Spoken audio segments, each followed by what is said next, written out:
that are today and has joined us to University, and a virtual welcome to our Crime Week. My name's Lauren and I'm a Schools and Colleges Engagement Officer at ARU. Okay, I'm based at our Cambridge campus, but I am also a former ARU Criminology graduate. So I graduated in 2014, which feels like a lifetime ago. So I'm really, really delighted that I'm here today to host this session. Okay, the session that's going to be delivered today is Prisons Work, which will be delivered by one of our lovely academics, Vicky Gadd.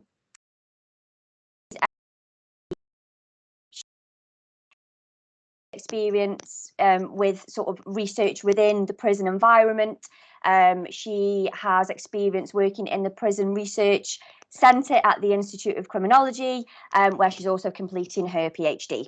Vicky's been teaching at ARU now since 2012 permanently, I think. Is that correct, Vicky? For about 3 or 4 years before that, yeah. Yeah, so a very long time. So she's been with ARU for quite a long time, which is great. And just as a side note to that, for some housekeeping for Teams, a lot of you are already aware of how to use Teams now, so I'm aware of that. But just to give you a bit of a guidance, the session is being recorded today, but you don't need to worry about that because we can't see any of your faces and you are all on mute, so we can't hear you or see you, okay? During the session, I will post a short feedback form link, which if towards the end of the session you could complete for me, that would be great.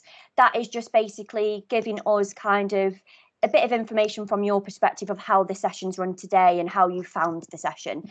So obviously, because everything is virtual now, we really, really need this feedback because it helps us to kind of inform the planning for future events. And finally, the session's going to be approximately 45 minutes with some time at the end for questions. I really encourage you to ask as many questions as you like. There is no silly question, okay? Vicky is here with lots of expertise to be able to answer all the questions that you might have, whether that is based on the session that she's going to deliver or whether that's based on criminology as an area, okay? So please do ask questions, please do interact with the session, and please use that chat function as you would do otherwise. Okay, so without further ado, I'm now going to hand you over to Vicky, who will start the session today. Thank you very much, Vicky. Thanks, Lauren. Good morning, everyone. As Lauren said, I'm Vicky Gadd. I am one of the lecturers here at Anglia Ruskin University and have been for quite some time, as Lauren said, makes me feel very old. But yeah, all my experience, well, most of it is in and around prisons. So I did way back when, did a psychology degree. So my kind of first degree was in psychology, and then I worked in a prison as a psychologist for a time before moving into prisons research. And as Lauren said, I worked at the Institute of Criminology at the University of Cambridge for about a decade whilst I was doing some teaching at Anglia Ruskin, and have done many prisons research projects. So prisons is my passion, and how to make them better places and more effective places, whatever that means, is really what I'm interested in. So I'm really encourage you to get involved in the session today. Like Lauren said, no question is a silly question. Ask whatever you like. Hopefully you'll enjoy the session, but if at any point anything's unclear or you want me to repeat anything or you have any questions, please do use the chat function, as Lauren said. Okay, so before we get on to anything else, I've got a question. So do you think prison works? So can you log on to that previous bit, so polev.com ARU Vicky, or you can text the answer, or if you've got the app you can join with the code and then see if you think prison works.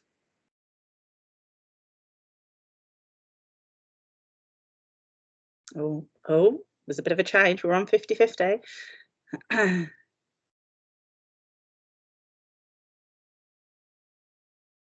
I love the way this changes when you're just watching it like this. So at the moment, I mean, I can't see how many people have responded, but most people are thinking sort of, we've got 2/3 to 1/3 there, thinking that prison doesn't work. which is really interesting, and is certainly what a lot of the media reports will tell us, that the prison is in crisis, or our prisons are in crisis, and they have been perpetually in crisis for, well, as long as we've had prisons, pretty much. There's always something with prisons, and they're complex, complicated places. So this question isn't quite as simple as it seems, but it's really interesting to get your opinion first off. And I would agree with you that prison doesn't work. So we will see as we go throughout the session, we'll unpick that statement a little bit more. So what do we actually mean when we say prison works? And what do we mean by that statement? And how can we think about some of the kind of the nuance or the detail around that? Okay, so I've got another question for you. So if you've got an answer to this, just type it in the chat box. I haven't set up a poll everywhere for this. So what is a prison? It isn't a trick question. Has anyone got what they would think? If I said to you, what is a prison? What would you say?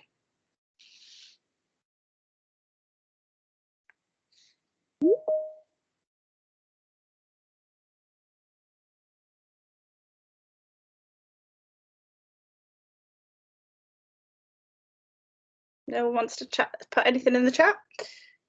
You can't unmute yourself at the moment. So yeah, it isn't a trick question. Ways to reform convicts. Yes, Emily. An institution designed to punish, rehabilitate offenders and to prevent. Excellent, Carly. Yeah, really good responses, both of which are absolutely key to it. So these are the dictionary definitions here. So you'll see a building in which people are legally held as punishment for a crime they've committed or whilst they're awaiting a trial. So that's quite an interesting point with prisons, is that they don't just hold people that are convicted of crimes. They also hold people that are accused of crimes, which is a bit of a more tricky moral ground. So when we think about innocent until proven guilty, well, actually, for certain types of offenders or certain people that have been accused of offending, prison is the place that they will be sent on what's called remand whilst they're waiting for a trial. So if they're too risky or deemed too risky to be in the society, they can be held in prison whilst they're awaiting. So that doesn't necessarily mean they might go to trial and they might be found not guilty. So actually they've been kept in prison whilst legally innocent from that. I mean, there's a bit of a moral dilemma there.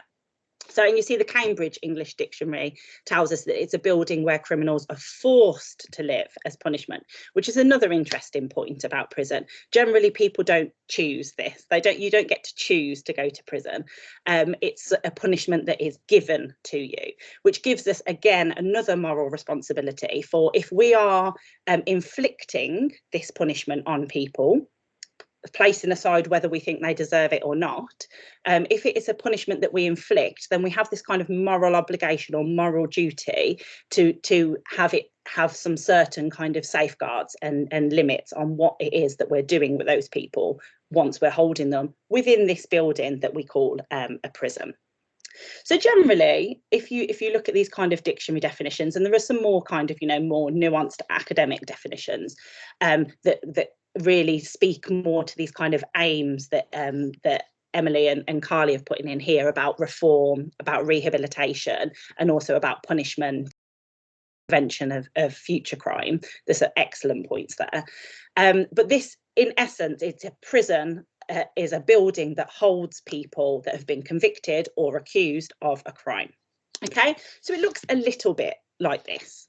So prisons vary. This is Wandsworth, a picture of the gate at Wandsworth Prison in London, which is one of our Victorian prisons. So really quite old, and we are holding 1,000+ men in this case, in this prison, in conditions that aren't really up to modern standards, but prisons are really expensive, and we do build new ones, but they are expensive to build. And if they are built, they tend to be built by the people in the private sector rather than the public sector. So we're still holding people in prisons that were built hundreds of years ago.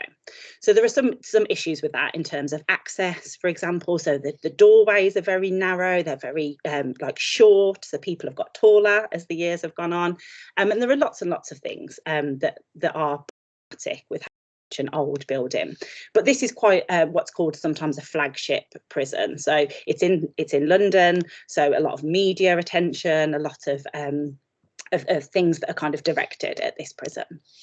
And this is what the inside of a prison looks like generally. So you'll see a number of doors off to the side there. Those are the cells, sometimes offices for staff, but generally those would be cells. And you can see a number of steps there.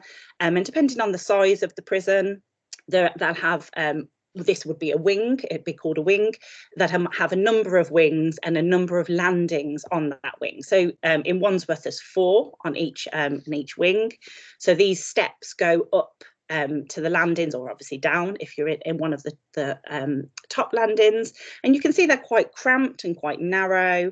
There's netting there to stop people throwing things down from the top level to the bottom for safety as well.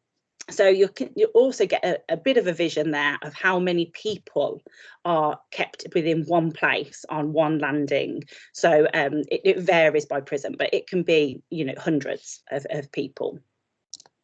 And so this is what it can look like. So this would be what's called association within a prison. So at certain points of the day, less so at the moment because of COVID restrictions, and sometimes when security issues happen and things, the prisoners get locked in their cells. But generally speaking, they have periods of what's called association, so time that they can get suspend out of their cell doing things that are more social. So you see talking to each other, talking to staff members, playing pool, table tennis, catching up on their, you know, different work, going to the library, lots and lots of things. So you can see quite, again, how many people can be around at these association points, which makes sometimes security and keeping control of people a challenge. So you see there's a lot of prisoners and just one staff member. Now there would be more staff members on that wing, but prisoners outnumber staff quite a high ratio. Again, it depends on prison, but quite a high ratio. So a lot of the kind of prison world, how they interact is down to relationships and down to kind of goodwill. So how we have a look at all that is really important within prisons. So this is a typical cell for two people. You see the kind of bunk beds there, and they have in-cell sanitation, so a sink and a toilet. So there will be out of shot there a toilet in that cell. Usually have a TV, stereo, sometimes some kind of computer console, which they have to pay for. So prisoners work, they get a wage, and they have to kind of pay for these levels of privilege. So you can see it would be a good idea to get on with your cellmate because you're quite close to them, not only sharing a kind of bed space pretty much, but a living space that you can be in for a long time of the day, but also things like having to have a wash and go to the toilet with the person that you're sharing your cell with. It's quite an intense environment, and privacy is really not a thing that's readily available within a prison. So when we think of punishing people, and you can read in the media quite often about how prisons are holiday camps, and they talk about their, you know, what they get to do, or that they have a PlayStation and things like that. And, you know, we have to kind of check ourselves with that sometimes. And you can understand how that can jar with some people. But the environment that they're within is about kind of keeping well-being. And when you've got no privacy and you're locked in your cell with someone else that maybe you don't want to be with, or you certainly don't want to be locked in there, you know, having those kind of things that can offer a release, like reading or playing on a computer, watching the TV. Again, a negotiation with the person that you're with, but they're helpful. And we need to think of the kind of broader picture when we think of these things. Okay, so just to, before we start thinking about whether prisons work or not, we need to have a little look about what prisons are and also what we're judging that statement based on. So at the moment, and this changes, they shut some prisons, they open others. We've got 123 prisons. 109 of which are run by Her Majesty's Prison Service, so are kept within the public sector. The public sector run them, and we have 14 what's called contracted out prisons or private prisons. So they're run by 3 different companies, and these they're run according to the kind of public service rules, but generally how they operate is up to them. They're a private company, so there's an element of making a profit there. So if you join us in a few years' time, we'll have lots of debates about whether that's a moral thing to do, inflicting punishment on someone and then making a profit out of them, whether that is a good thing to do or not morally. So at the moment, we've got 79,000, well, as of October, 79,164 people held in custody. Now, that is the lowest that it's been for about 5 years. But you can see that's still rather a large number. So around 80,000 people in custody at the moment, of which you can see the vast majority are male. So we do have a number of female prisoners, around just over 3,000 there, and also some juvenile, so under 18 prisoners, of which we've got about 800. But the vast majority are young and adult males, so 18 plus males. So this is an interesting point, because not only does that tell us something about kind of crime and the profile of crime, but also how most of these institutions are built for men. So as I said previously, a lot of them are old, but also they are generally kind of designed for men. And as we move through the session, we'll kind of reflect on some of those kind of design aspects of a prison. So to have that many prisoners in custody, the prison service employs around 50,000 full-time staff, of which around 28,000 are what are called operational staff, so are prisoner facing, so prison officers of different grades, prison managers, people that are directly employed to work with prisoners. So you can see there the kind of differential between how many staff there are and how many prisoners there are. So think about how relationships are going to be really important. And the prisons are spread all over the country. So this is a map from 2014, but it hasn't changed much. And you can see they're kind of grouped into these geographical areas. And then there's a different kind of group for what's called high security prisons. So the kind of category A prisons that hold the most serious or dangerous offenders, or those that are most at risk of escaping. So that's how it's spread all over the country. You can see it's a bit more sparse in Wales. So if you were sent to prison in Wales, you might be 100 miles or more away from your home. And this is a similar problem with women's prisons. Because there are so few women in prison, the women's prisons are more spread out around the country. So if you're convicted in one place, the nearest prison might be 80, 100 miles away, which obviously has some kind of impact on maintaining ties with your family and visiting and all of those kind of things.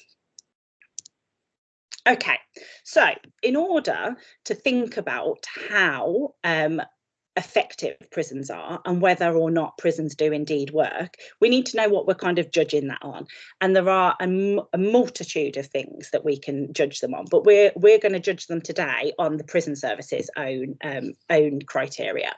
But I've got a question for you beforehand. So what do you think the aim or purpose of prison in the UK is? And put slightly differently, what do we aim to achieve by sending people to prison? So Emily and Carly here told us earlier about reform and rehabilitation and those kind of things. But has anyone got anything different? What do you think that the aim of imprisonment in the UK is?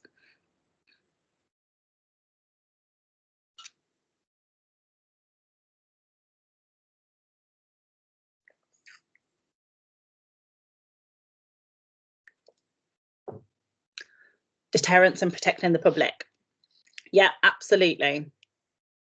To reduce the risk individuals pose to others. Brilliant, Rachel. Yeah.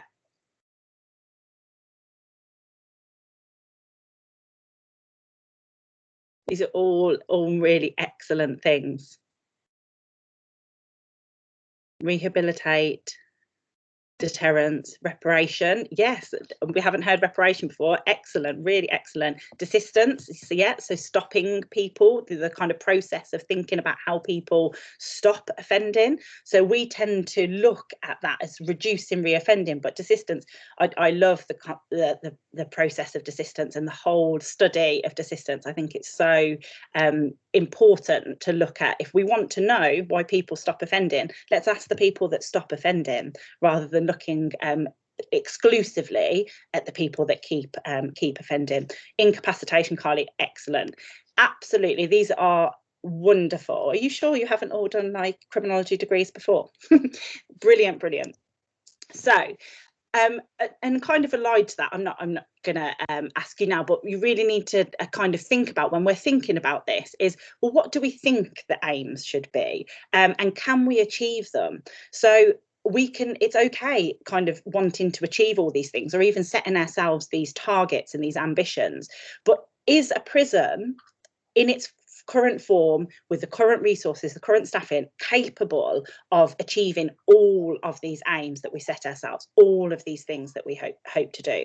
So there's some kind of provocative sort of critical criminologists that say, well, let's just be honest about what we do with prisons. They are, like the dictionary tells us, a prison to hold people, full stop. It's a lot, and you know, and when we try and do all these other things, that we end up kind of failing in our ambition of prison.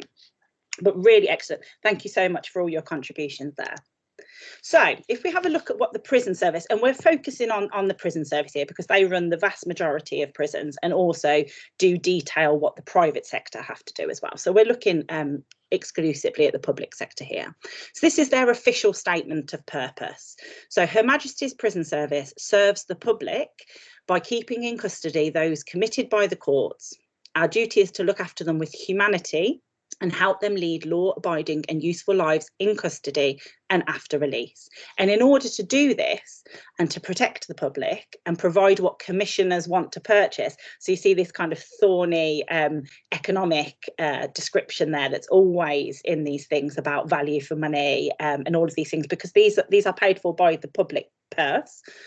They need to hold prisoners securely. So we have the principle of incapacitation there that one of you have said, providing safe and well-ordered establishments in which we treat prisoners humanely, decently and lawfully. Now, prisons haven't got a kind of glowing history or reputation in order of kind of instilling humanity and decency in people. This is a relatively new concept that's been as a kind of key objective, but certainly there has been made vast improvements in terms of how we treat prisoners, using their first names, for example. So until relatively recently, sort of modern history, sort of 90s onwards, that it was very usual to call prisoners by their last name or their number or their cell number, or any other kind of inhumane name that they might have been called. But now it's how prisoners want to be addressed. So that might be by their last name, but generally it's their first name, the same as you or I might want someone to address us. And reducing the risk of prisoners reoffending. So how we reduce prisoners' risk, particularly for people that are on a life sentence, is a really key aim of imprisonment. So we're going to take these things, the objectives of the prison service, and have a look at them and see how well, or kind of try and evaluate how well the prisons are achieving these aims. Okay, so holding prisoners securely. Let's have a look at this aim. So this is a graph that shows us the amount of escapes that have happened across the years here, number of escapes up the side, and those are the years across the bottom. So here we are in the latest, what's called KPT year, the key performance target. And you'll see it's a very small bar, that's 2. That represents 2. And you can see this here. So there were 16 escapes in total, or what were called, categorised as escapes. Only 1 from a prison establishment and one from an escort, which makes the two for the prison service, and the others are from contractor escort. So they're blaming that little bit on the public sector, or the private sector, sorry. So you'll see that it's very, very small numbers, and has been very, very small numbers for quite a while. So in, if I just go back to the previous one, in sort of 95, 96, there were 88 escapes. So you can see how well, from this point of view, they've increased their security, both in terms of kind of physical security, so bolts, bars, walls, those kind of things, but also what's called dynamic security, so staff prisoner relationships, intelligence gathering, all of those kind of things, which has meant that they've reduced, they can reduce these number of escapes to this tiny amount that we see now. So from this objective, we could say that prison works, that prison is very good at the principle of incapacitation and holding people securely. So, do we provide safe and well-ordered establishments? So recently, over the sort of last 7 or 8 years, there's been a huge decline in the kind of safety and well-being levels within prison, to the point that we're seeing a large rise in things that signal well-being, a decline in well-being and a rise in distress. So the number of deaths have increased, the number of self-harm incidents have increased. All of these things show us that there's something going on within prisons, or has been recently. And also the level of assault. So this is prisoner on prisoner assault, but also prisoner to staff assault has increased. So you can see here from across the kind of last decade, we've seen an increase. And these are at the points now that they're the highest that we've ever seen. So we've had a slight dip this last year, but previous to that, they were really on the rise. Now, there's lots and lots of work to try and uncover that, but some of this is about the kind of some of the things we're going to look at later. So the experience of imprisonment and how kind of heavy it can sit on people, and that a lot of resources and things go into making prisons better places, but we're not quite there yet. So how do we do at reducing reoffending, which is our other principal aim?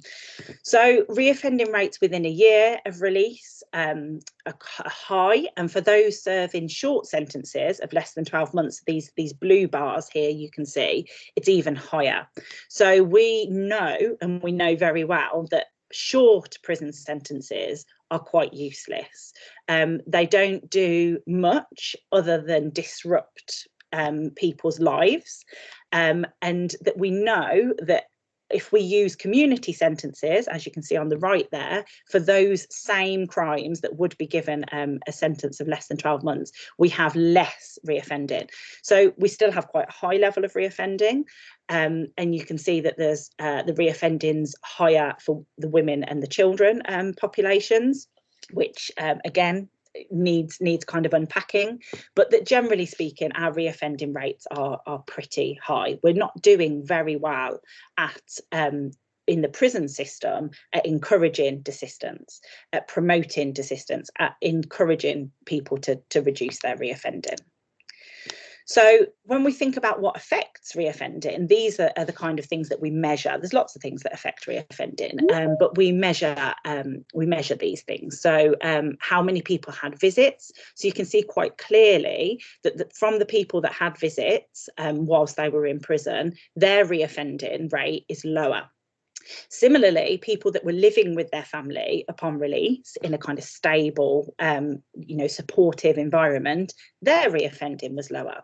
So we know very clearly that one of the key points of desistance, of reducing reoffending, is support for people. So how we maintain that support whilst people are in prison, and also continue that outside of prison.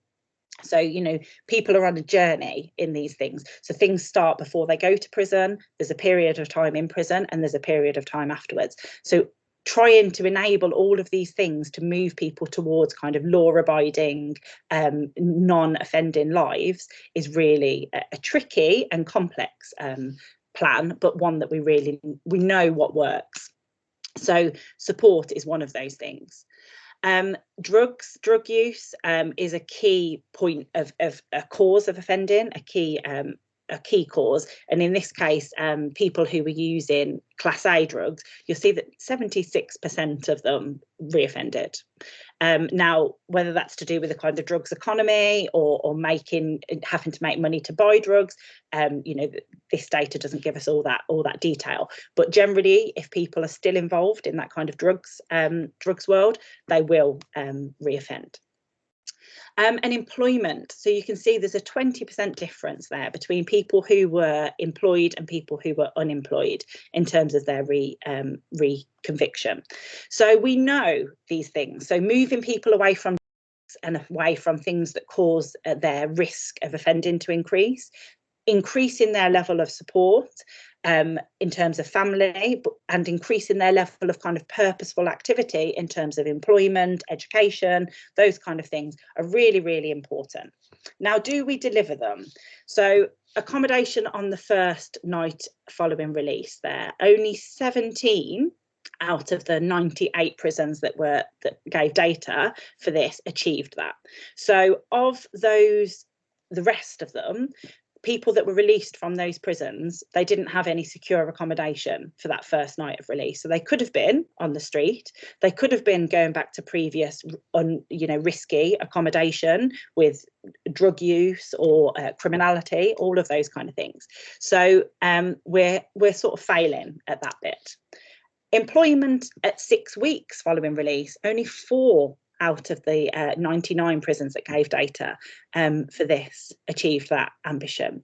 So again, this goes back to, is this something that we lay at the door of prisons? And it is. It's one of their targets that we say that this kind of through care, this leaving people, resettlement of people within the community, of which accommodation, support, employment are part of those, are part of the job of prisons, a part of the aim of imprisonment, and we're not doing very well at it. So do we protect the public? So we are pretty good at keeping people in prison. That element of incapacitation we do very well. One escape in a year is minuscule compared to the amount of people that are kept within prison and securely within that prison. We're not so good at reducing reoffending, and we're not so good at promoting restoration and reformation at the kind of individual or the social level. So how we're working with these people outside of prison, we kind of fail at. Excuse me. Lord Wolfe wrote this in 1991, and he was a previous chief inspector of prisons, and he did a big report into what was called the Strangeways riots. It's now called HMP Manchester. There was a big riot that went on for weeks there that was to do with prison conditions, and was a kind of boiling pot of the prison system. And he did a huge report into the prison system afterwards, and made lots and lots of recommendations for change, most of which have been taken on in one form or another. But he said this, which is quite profound, really. The prison service has to live with prisoners during their time in prison. The rest of the country lives with them afterwards. We cannot afford to lock them up and forget them. We must ensure that the service makes proper use of the time which a prisoner spends in prison, and the best use of the money available for keeping him or her there. The aim must be to reduce the likelihood of prisoners reoffending after release. So he's sort of setting the ambition here that prisons are looking in the wrong place if it's about punishment. They're looking in the wrong place if it's about these other things. It's about delivering an environment and an experience, if you want to look at it that way, that's going to promote desistance, that's going to reduce the likelihood of their reoffending, to bringing down these things from somewhere between 50 and 75% reoffending. How do we bring that down? If we were failing that badly in most other capacities, those kind of things would be shut down. They'd be reformed, and we're constantly having prison reform, but nothing seems to impact in the way that we want it to. So just to kind of review the kind of literature or academic ones here, which some of you have put in the chat already. So when we the aims of imprisonment from the kind of academic point of view are retribution, so punishment, just desserts for the prisoner, incapacitation, so keeping them in custody, of which we use that as a kind of safeguard for society. So we assume that the people in prison are so dangerous and so risky that they need to be kept away from the rest of us. So they do that quite well. Deterrence, so putting people off. So whether that's individual deterrence, so if you were a person that went to prison and had such maybe a horrible experience that you didn't want to go back, that might be an individual level deterrence, or that kind of social or general level of deterrence where we know that if we commit crime, there is the potential for us to go to prison. So alongside our own kind of moral or ethical kind of compass, there's this kind of threat of imprisonment that deters us. Rehabilitation, so how we reform people, how we reform characters, how we can change people them away from all past, and restoration, so restoring that kind of justice, peace to victims and society. So you'll see throughout what we've discussed there in terms of the prison service ambitions, they do some of this more or less well. So, and part of the reason that they or that one of the challenges, I should say, into how they can deliver these things is down to resources. So most things in life and how we deliver them are dependent on resource. So one of their key resources is staff, and they are key in so many ways. And there's been quite a kind of turbulent history with staff in the prison service. So you can see from that graph on the left there, there was a real decline in the amount of prison staff at a time when the prison population was stable. So there was no change in the prison population. It was around 80,000 people, but they kind of axed a lot of staff. And this was to do with the kind of public sector benchmarking, it was called at the time, where they reduced the number of staff at certain prisons, and a lot of staff left the prison service. And then they realised, oh no, we're in crisis, and those distress levels started to rise. All of the assault levels, the experience of prison changed. And staff started to say they felt unsafe, they retreated, they weren't interacting in the way, and things were on the decline. So they pledged more staff, which they did. And you can see it's still not at the level that it was before, but they did employ a lot more staff. But what this has meant is that there's been a change in the profile of staff. So even though we've got a level approaching the same number, of experience has changed. That level of time in job has changed. So you can see from the graph on the right there, those are the kind of difference. So the red bars are people with 2 years or less. The blue are people with 10 years or more, and the greys are people in the middle. So you can see that in 2010, the people with more experience largely outweighed the kind of new staff. Whereas the profile is quite different now, it's quite equal. So although that isn't a wholesale bad thing, because we have when we have new people come into services or institutions, they bring new ideas, they bring energy and things that aren't necessarily shared by people that have been there a long time, but not always.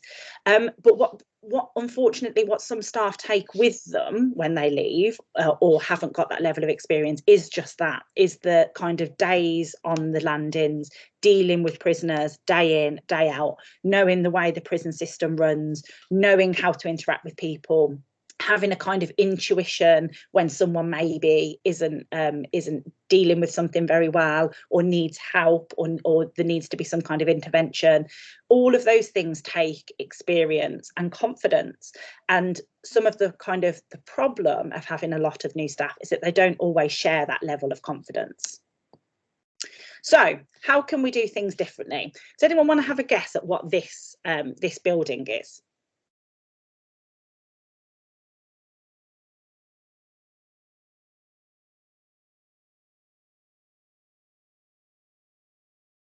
Anyone? A school? Yeah, it's funny because I asked my other half what he thought it was, and he said he thought it was a school as well. It looks quite, it looks a little bit like it could be any kind of building on our campus. A young offenders, a prison. Yes, you're getting the theme. We'll see. Look, so it's got this lovely could be a waiting room, couldn't it, for a swanky dentist. A leafy university campus. Our campus in Chelmsford has got these kind of leafy areas that look a bit like this. One in Cambridge, we're a little bit more tarmac for where we are, unfortunately, but lots of trees there. Some lovely pieces of art. We have lovely pieces of art around our university campus. Now this university kind of dorm room, my university accommodation when I went to university in Cardiff wasn't that nice. But you're right, it's a prison. So it's a prison called Halden, which is in Norway. So this is a prison that's really hailed as the most, it's called, in the media, it's often called the most humane prison in the world.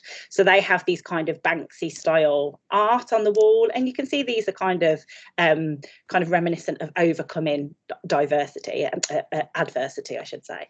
So thinking about change. So they have all of these things, and this, we're running out of time. But I am going to show you this video. It's only a couple of minutes long, and then we'll kind of wrap up the session and leave time for questions at the end. So let me know if there are any problems with it. Oh, if I can get it to play. There we go. These photos look like they're from a hotel or a fancy college dorm room. There's a gym, common areas, and private bedrooms. But this place, just outside Halden, Norway, is a prison. There's no barbed wire, lots of greenery, and striking contemporary art. Inmates even have pretty great views out of their cell windows. It's all part of a plan to make prisons more humane through design.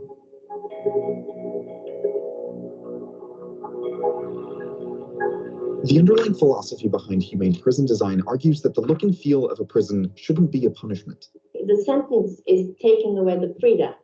Everyday life shouldn't be a sentence. And the first thing designers focus on is the basic architecture of prison buildings.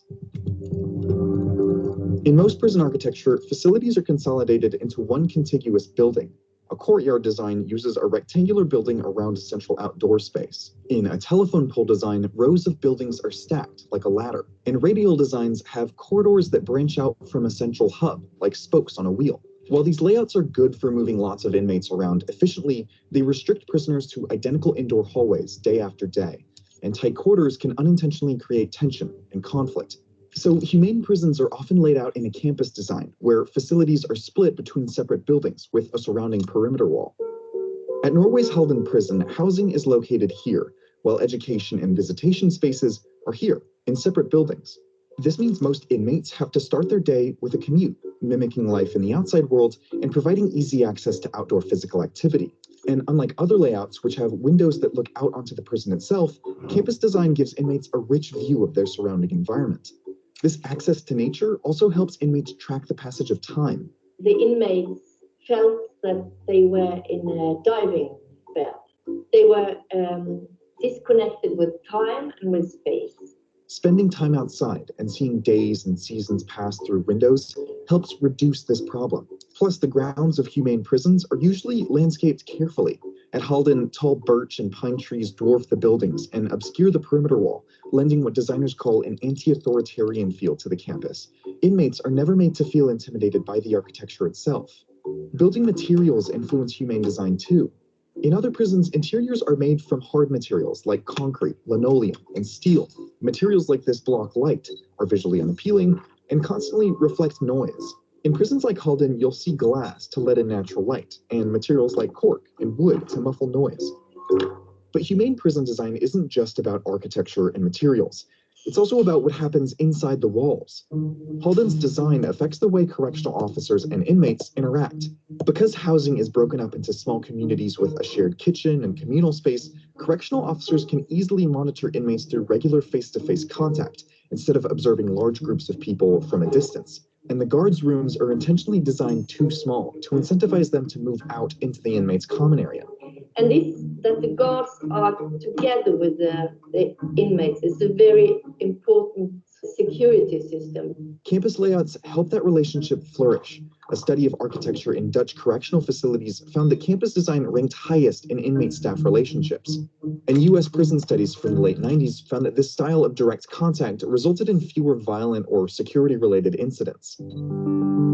Designing these humane prisons costs money, which is why most of the groundbreaking work is happening in Western Europe and Scandinavia, where smaller prison populations and more robust social support systems allow for more flexible experimentation. And because U.S. prisons often prize cost saving over design, it's still uncommon to see them here. But places like Halden are setting a new precedent for what the prison of the future could look like. It's so important to have a human behavior towards people, so they are not so angry, but give them human dignity. It might feel counterintuitive to create pleasant, well-designed spaces like this for people who have committed crimes. But under a design philosophy like this, being imprisoned is the punishment. The architecture doesn't have to be.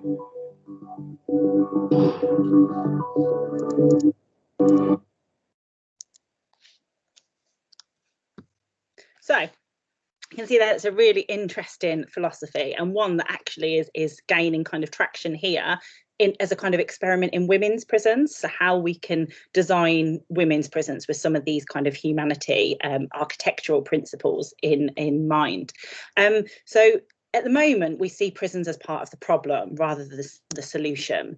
So we need to change our thinking and our way. So can we learn lessons from Norway? And they're not perfect. They have a 20% reoffending rate, which obviously is a lot less than ours, but not perfect by any means. But they have this principle of kind of unprisoning the prison. So the idea is that they're sent to prison for punishment, so as a punishment, taking away their liberty, not for kind of daily punishment. So the rest of it should be as normal as possible. And this focus on relationships and individuals is rather than thinking about kind of control and security, thinking about interactions and how we can encourage those is really important. And desistance, hope, belief, all of these kind of humanity principles. But ultimately, to achieve this, as it said in that video there, we need money and we need resource. And until we reduce the amount of people we send to prison, so we imprison the highest number in Western Europe, well, Scotland and England and Wales, and until we reduce the amount of time we send people to prison for, so our length of sentences has increased exponentially. Until we reduce those two things, we can't reduce our prison population. So we won't kind of unleash those resources that we need to make some of these vital changes. Okay, I'm going to stop there because Lauren will be shouting at me for going over. She will tell you, as one of her previous students, I talk a lot. So I told you it'd be 45 minutes, and of course I've gone over. So I want to leave some time for you to ask any questions. And whilst you're kind of thinking of questions, if you want to respond to, so do you think prison works? Have you changed your opinion? Then please do respond to that kind of exit poll there. And thank you ever so much for listening. Thank you very much, Vicky. It's like being in another lecture again. It's absolutely fabulous. And do you know what the strangest thing is? I was actually thinking of a question to ask as a follow-up to the session, thinking, right, what comparative country can we look at here?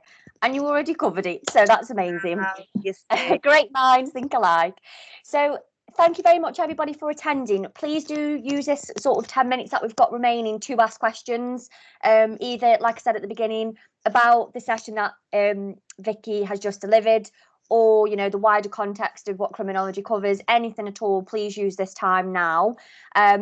as I also said at the beginning, I am just going to paste in a feedback form through Microsoft Forms.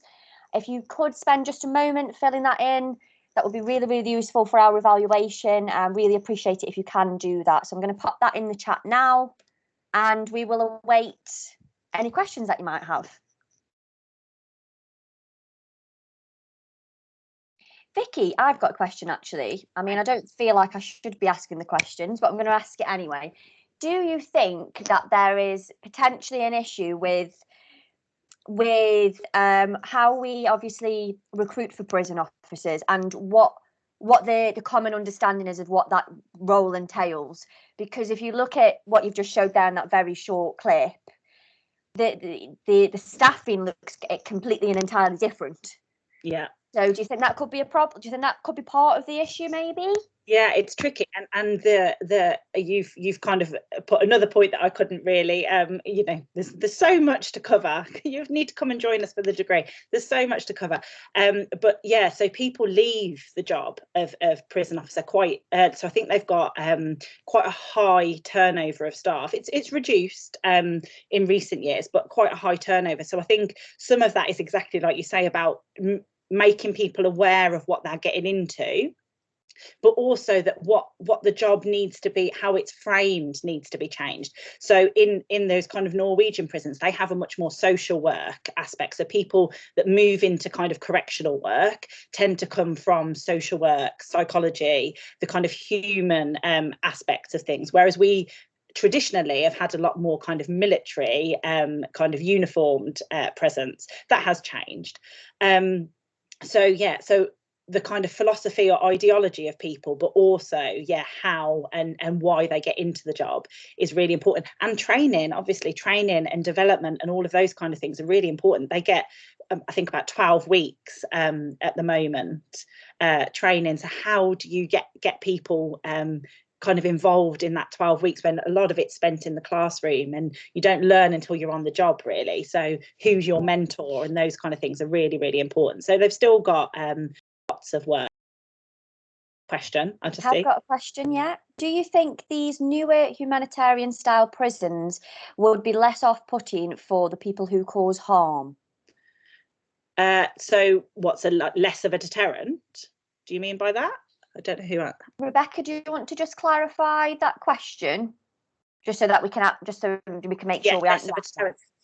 Yeah, I mean, it's a really interesting point, because do we need prisons to be austere and horrible and punishing and feel like painful in order to be a deterrent? So all of the literature, all of the data tells us that. So if we look at America, for example, they have huge reoffending rates like we do, but worse.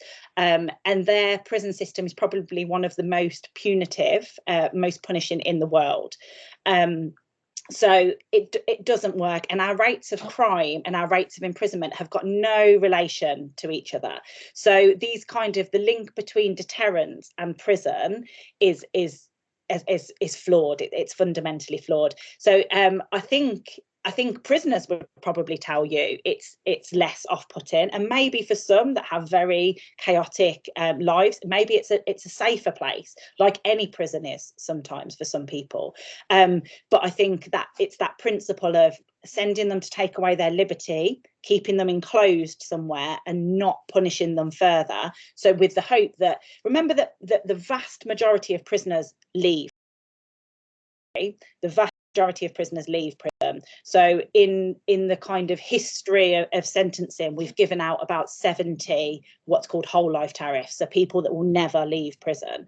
The rest of people have potential to leave prison. So who do we want those people to be? That's the kind of Lord Wolf point. So how do we treat them directly has an impact on who they are coming out of that prison. I think there's been another question. There has. Your question, this is a good question. My students want to ask whether the death sentence is seen as an effective deterrent in the US. It's a really complex question, but the short answer is no. So America, in the states that have the death penalty, they have no difference in crime rate, and actually sometimes their crime rate and their violent crime rate is worse than in states that don't have the death penalty, and than in countries that don't have the death penalty. So though the relationship is very complex, the short answer is no, it's not an effective deterrent at all. Which is really interesting, isn't it, when you think about what a death sentence entails and what it actually stands for a person that might be in that position, and to know that you might be ending up in that position, that it's not a deterrent, which is really interesting. Kind of ties in with other things about kind of criminology and, you know, human behaviour, and the fact that we do have choices, but also people will make whatever choices they want, regardless of the fact that you may end up with a death sentence if you are in a country like that, which I think is really, really kind of very a significant thought when you actually think about that in the whole context, I think. Absolutely. And the thing is that so if we have, the most we can do is send people to prison for a long time in this country, which is a severe punishment. But when you're committing a crime, if you were a criminal committing that crime, unfortunately, a lot of those things aren't based on logic. They're based on maybe risk benefit if you're thinking logically about something. But if it's particularly with younger offenders, so people 25 and below, it isn't based on that kind of rational choice. They haven't even, their brains haven't developed to the extent to be able to have that kind of rational choice discussion. So it's really interesting, but it is in general the link between severe punishment, which the death penalty is obviously the most severe, and deterrence. It doesn't work. Those things don't work. One more question here, Vicky. Do you think rehabilitation will help the prisoners change their way of thinking? It absolutely is one of the only ways to help encourage that. So how do we change people? So if you think about some things that maybe you used to do that you don't do now, you know, why did you stop?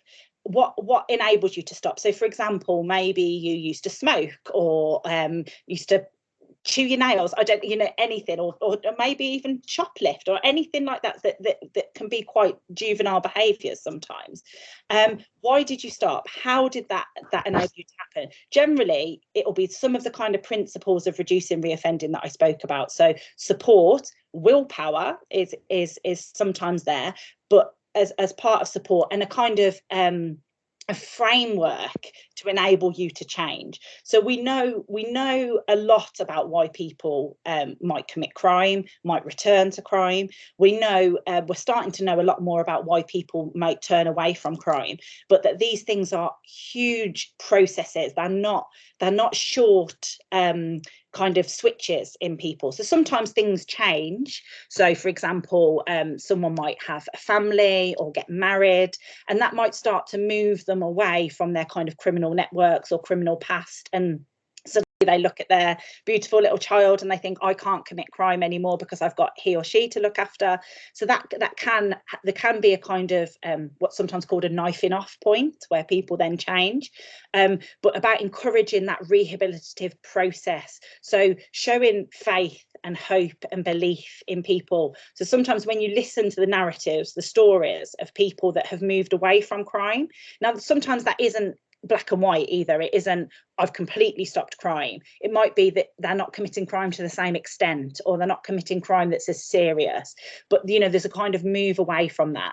Quite often you will hear that they don't want to disappoint someone, or their probation officer showed belief in them, or their, you know, psychologist did, or whatever it is. And that kind of human connection is really important, and a really important part of rehabilitation. So yes, George, absolutely, rehabilitation's key.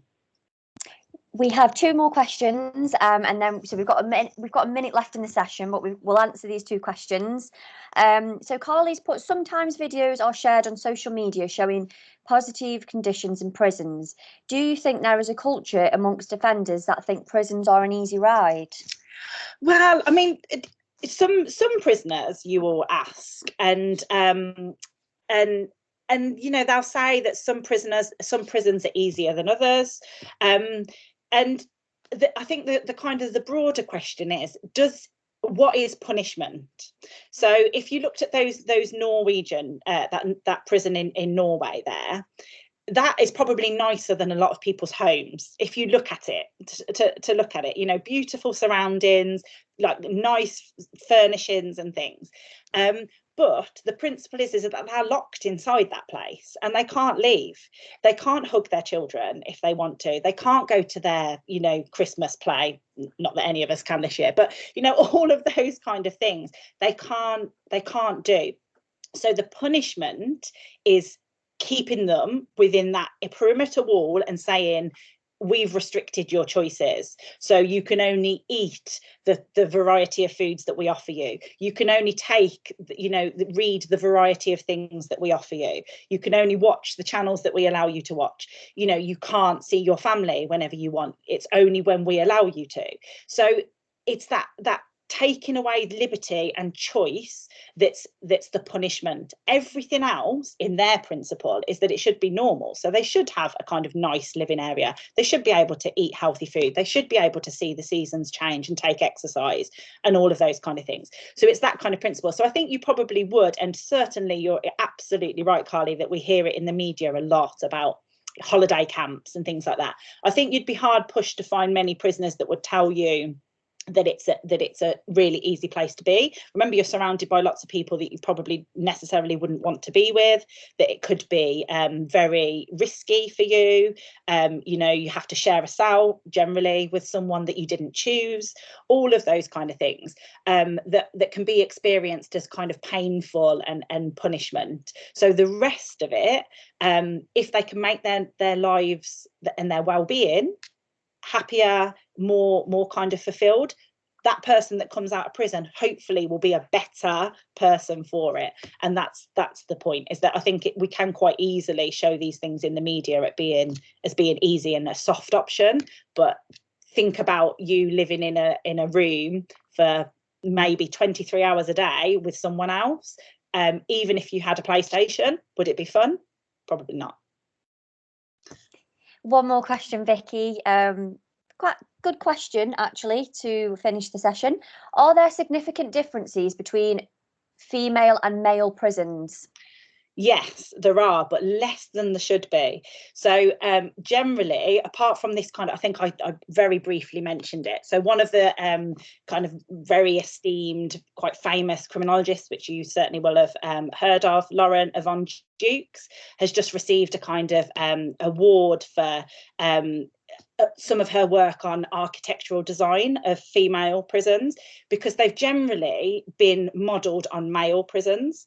So the kind of interaction space, the visiting space, all of those kind of things are very formulaic. Whereas for women's prisons in particular, there's a very different childcare option. So most women prisoners are mothers. And not all of them have their children with them, obviously, unless they're very, very small and they get a place in a mother and baby place. So a lot of their visiting, as it does for men, but more so for women, is around kind of child friendly. And how you make visiting spaces sort of child friendly is really, really important. And women's prisons, or women's offending, I should say, is generally more complex and tied up with kind of aspects of kind of abuse and trauma. And they need different spaces to men for that. So single cell occupancy, for example, it is more common in the female estate than the male estate, because of that kind of space that's needed and privacy that's more important almost, or is seen as more important to women. And traditionally the kind of self-harm has been a lot higher, and it still is a lot higher in the kind of women's population. So keeping a kind of lid or addressing that level of distress and trauma is really important in women's prisons. So this is why we do see a higher level of staffing and different kinds of intervention that's a bit more kind of humanistic and psychology driven. but we don't see as many differences as we should. They're still basically within a prison that was designed and kind of run on the principles for men, but that is changing. And the reduction in the women's population that we've seen over the last maybe sort of 10-15 years has allowed these kind of changes to happen. So that was kind of my before, that until we see a reduction in the overall prison population, we can't do, or we can't as effectively do some of these things that are a bit more kind of maybe, you know, experimental in our environment. I hope that answered your question. Thank you very much, Vicky. We have run over very slightly, only by 5 minutes, which is absolutely fine. No, Vicky, it's absolutely fine, because we've had some really, really good questions there, and a real variation, which is really, really good. So I'd just like to say, Vicky, thank you so much for, you know, your time in delivering this session today, and thank you to everybody that has attended the session today. I really hope that it's been informative for you and you've learned something new, or it's given you food for thought, and you could perhaps go and do a little bit of research now into, you know, maybe a bit of comparative across different countries, prisons, kinds of you will be expecting that you might need to consider. So hopefully you've enjoyed the session.